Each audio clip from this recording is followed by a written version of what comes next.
एक बार की बात है, एक छोटे से गांव में एक हाथी रहता था। हाथी बहुत बड़ा और घने जंगल में रहने वाला था। वह किसी से नहीं डरता था और लोगों को अपनी शक्ति का एहसास कराना पसंद करता था। एक दिन गांव में एक कुत्ता भी था। वह कुत्ता छोटा और काफी होशियार था। वह लोगों के यहाँ बच्चों को खुश करने के लिए आया करता था। हाथी और कुत्ता एक दूसरे को पहले नहीं जानते थे, लेकिन एक दिन मिल गए। वे दोस्ती करने लगे और अच्छी तरह से बातचीत करने लगे।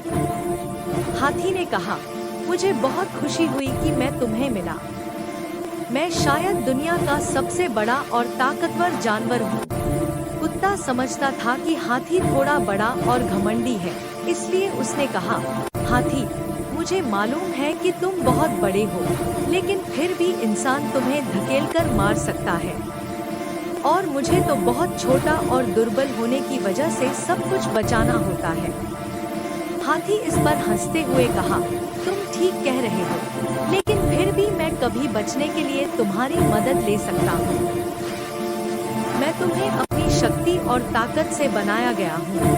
कुत्ता गंभीर रूप से बोला, मैं जानता हूँ कि तुम कितने शक्तिशाली हो, लेकिन प्रेम और सहायता देने की क्षमता मेरे पास है।